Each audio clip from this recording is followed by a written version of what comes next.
Okay, if you watched the YouTube short I shot last week, you'll see the JVC CD player. This is a model XLZ444. This one was actually manufactured in April of 1988, so it's a very old piece.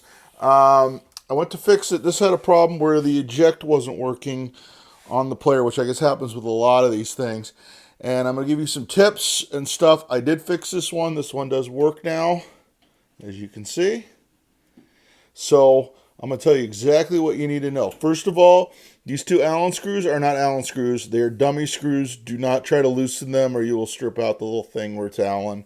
It still looks okay, but I did figure it out pretty quick that those are not the actual screws to hold the door on. So what you have to do is you have to remove, there's actually 6 screws.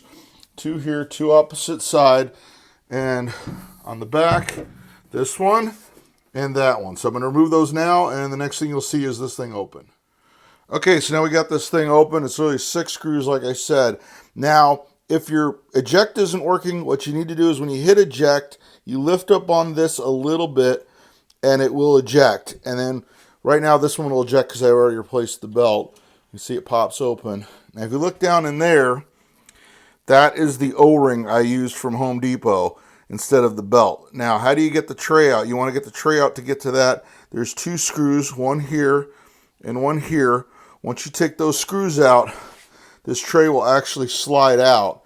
And then once you get that out, you can get to the belt. Now, I'm going to show you the original belt actually has kind of like a square pattern to it. What happens is it gets old. You're not going to be able to see it in the video, but it does have little cracks in it. And it stretches out, and it causes it where it doesn't have enough force to pull this up to allow the tray to come out. So what I did, I got this sorted O-ring box from Home Depot for like I think it was like $6 or something like that. And it has various O-rings in it. There's the number. I'm sure if you could figure out what O-ring you need specifically. It wasn't the biggest one in there, but I think it was like the second biggest. But you find the one, it actually comes with 5. And if you look, they're about the same size. You got to remember that the original one is stretched out a little bit. And so it's pretty close. I tried to look. I could not. Oop, I dropped it right on there. I could not find the original O-ring like this.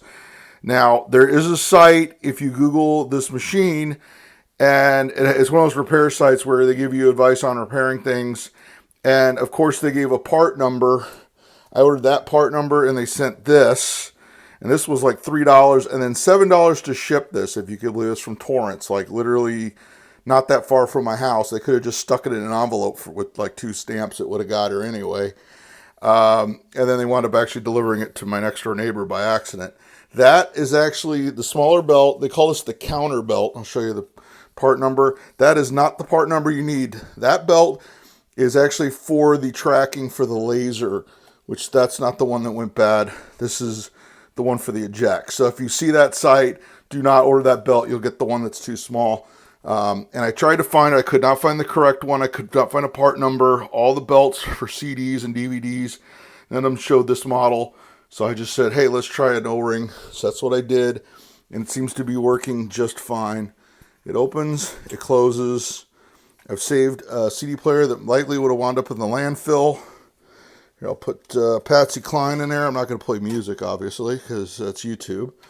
But you see, goes in there, it spins, it finds the tracking, finds how many songs are on the CD, and it actually plays just fine.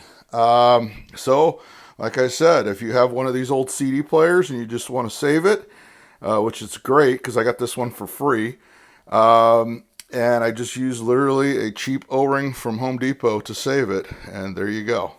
If you like what you see, be sure to like, subscribe, and leave a comment as to whether or not you're fixing stuff during the pandemic. And until next time, I'll be seeing you.